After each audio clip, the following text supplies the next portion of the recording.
días y bienvenida. ¿Cómo estás, Leticia? Gracias por estar aquí. Muy bien, encantada, Carmen. Un saludo a todos. Igualmente, ¿cómo ves las cosas? Hemos hablado con Jesús esta semana del tema. ¿Qué información tienen ustedes? ¿Qué información tienes tú como especialista? Pues mira, yo creo que justamente retomaría a partir de donde lo dejó Jesús Esquivel, porque creo que es interesante. Primero, el hombre más esperado en este tema en este momento es Roberto Velasco, que tendrá alguna información adicional a lo que ya ha circulado, que efectivamente se puso a consideración de todo mundo un documento que detalla de una manera bastante superficial, bueno, una serie de buenos deseos que implican, bueno, ya lo que se ha dicho de tiempo atrás, que es el compromiso de Estados Unidos de invertir en Centroamérica, dirigir la mirada a los derechos humanos, temas que tienen que ver fundamental esto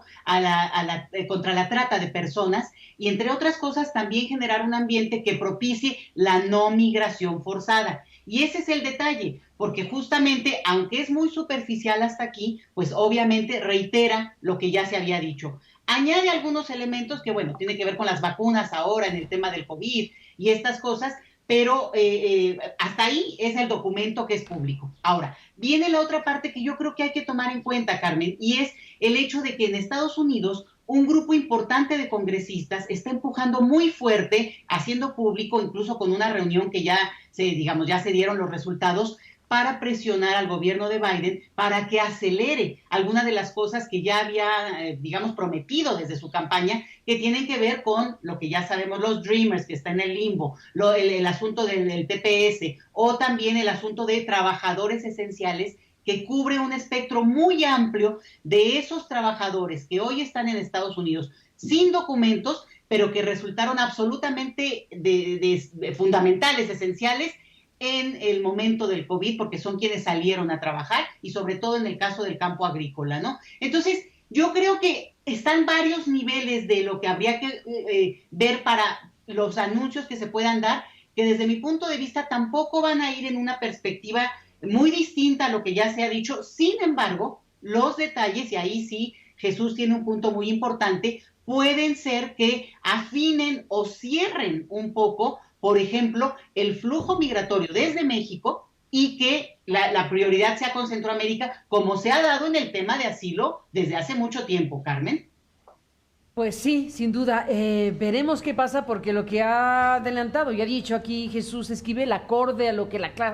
Casa Blanca le ha dicho a los periodistas allá, pues habla de algo que tendríamos que preguntarnos si estamos en condiciones de aceptarlo por muchas razones, empezando por la logística, empezando por las condiciones reales que México pueda ofrecer a las personas que sean deportadas de forma inmediata. Desde luego los mexicanos, que ya ocurre, digámoslo así, ese es parte del fenómeno. Si se deporta a un mexicano, pues se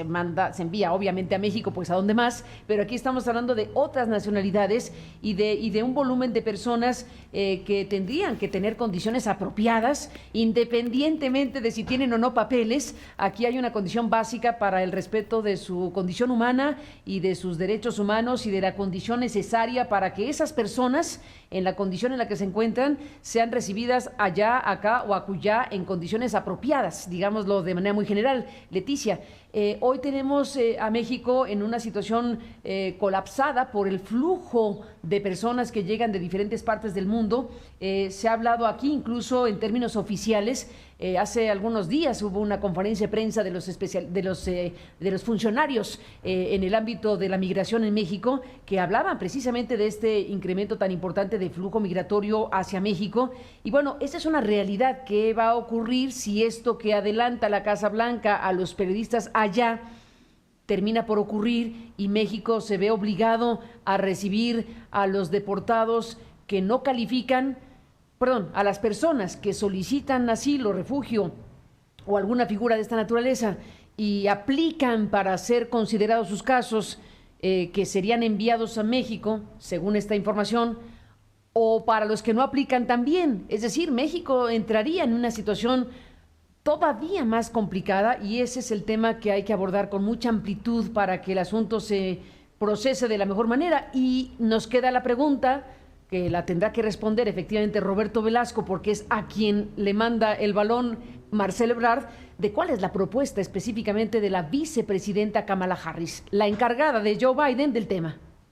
No, bueno, y ahí si realmente nos remontamos a unos cuantos años y con la presión que se vivió con Trump, en realidad esto ya es algo que está ocurriendo, Carmen, y lo sabemos bien, y que, digamos, han seguido presionando para que México finalmente tenga esta figura, que no lo es de facto, digamos, en términos Tercer formales, país. pero que al final acaba recibiendo a las personas porque el punto es que su deportación a sus países de origen, que en todo caso sería lo correcto, también para ellos, pues les quita la oportunidad de eventualmente volver a intentar, e infinito volver a intentar, el cruce a Estados Unidos con elementos que pueden ser muy punitivos de parte de Estados Unidos y que sí inhiban la migración, digamos, los otros intentos de migración no documentada. Eso por un lado, pero por la otra, tienes un número creciente, importante de nacionalidades de otros países que intentan llegar a Estados Unidos y lo sabemos, digamos, esto ya es una película vista, que van cruzando por México, no necesariamente con la intención de quedarse aquí, y acaban en nuestro país. Entonces, frente a esto, sí se ha ampliado la capacidad de la Comar, sí, pero para un nivel de, digamos, de atención muy inmediata, que además incluso, bueno, va rezagada, sobre todo en términos de lo que ha pasado ahorita otra vez con la tercera ola del COVID, otra vez vuelve a tomar un retraso, pues por obvias razones, que baja el número de funcionarios y todo esto en la atención diaria, pero tampoco porque acaba de resolver una situación que es muy delicada y es no solo solicitar el asilo en México, que fuera otra opción, ¿no? Sino resolver finalmente la documentación que implica aceptar que una persona quede en México como asilada y por tanto ya resuelva y busque integrarse al país. Eso no está ocurriendo. Lo que estamos viendo es un primer nivel de registro que efectivamente da un tipo de garantía, vamos, pero no resuelve todo el entramado que va a seguir y que puede ser de mucho tiempo, y en eso están atrapadas miles de personas en este país, Carmen. Y quiero agregar una cosa, ha habido unas reuniones y también ahora en Washington estaba el Instituto Nacional de Migración en representación del Instituto Nacional de Migración, y yo tengo la impresión de que el acento ha sido muy policíaco, y muy policíaco me refiero también a que desde el lado mexicano ha faltado integrar, fíjate lo que voy a decir, Carmen, ¿quién diría? Pero ha faltado integrar a sociedad civil, a academia, no necesariamente, o sea, parece como que las voces de estos grupos que tenemos años en el tema, a lo mejor de repente estorban, a lo mejor tienen una dinámica distinta, pero sirven, pero son útiles, pero son importantes y no lo estamos viendo, Carmen. Y eso me parece muy preocupante porque ha habido ya quejas y manifestaciones al respecto y sí me parece que es un momento en el cual, si hay un cambio incluso en el tipo de migración que vuelve a levantar, digamos, no solo en números, sino en expectativa de estar en México, pues la verdad es que sociedad civil es la que ha estado presente, sobre todo en esa parte de frontera norte y frontera sur, recibiendo, atendiendo, curando, aliviando, abrigando a la gente, y no se puede omitir ese papel fundamental de estos sectores, pues de gente, la verdad, que se la ha jugado. Yo digo, yo conozco muy bien a esta sociedad civil que trabaja por temas migratorios, y la verdad, sí valdría la pena que en esta nueva coordenada que se está considerando, integrar a este activo de nuestro sistema migratorio, ¿no? Que está ahí.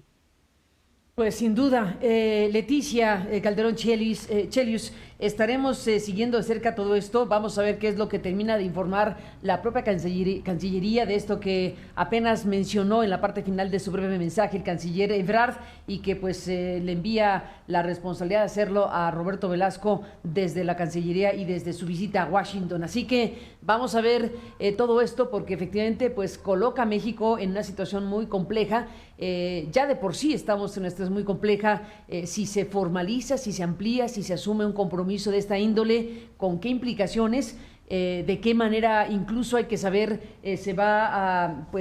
coordinar pues con los países de Centroamérica, y en el caso mexicano si tendrá que ver o no con la coordinación de la gestión de los 15,000 millones de dólares que han anunciado precisamente para favorecer las condiciones en Centroamérica y disminuir la migración forzada? Así que todo por verse, Leticia, en esta materia, con el gobierno de Biden, con el de López Obrador y con los centroamericanos.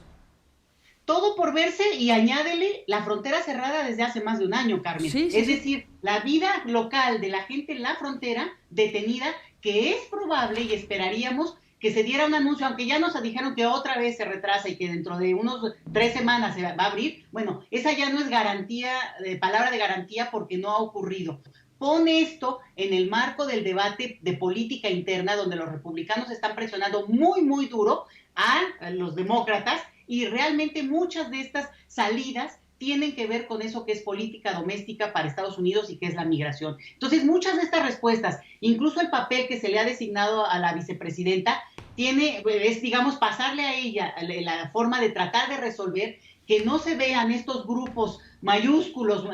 numerosos, cruzando hacia Estados Unidos y en todo caso aventarlos para México. Eso es lo grave, que estamos siendo como lo hemos sido, digamos, no habría ninguna sorpresa en este sentido, pero desde históricamente, parte de esa política doméstica, y es ahí donde el problema, digamos, estriba en cómo la están jugando ellos y cómo deciden finalmente en su correlación de fuerzas electoral, porque ahí es donde está realmente el centro de este debate, Carmen. Ni más ni menos, pues Leticia, doctora, muchísimas gracias por estar aquí, sigamos en contacto, vamos a ver qué pasa y sigamos hablando si me lo permites, hasta la próxima. Muchas gracias, Carmen.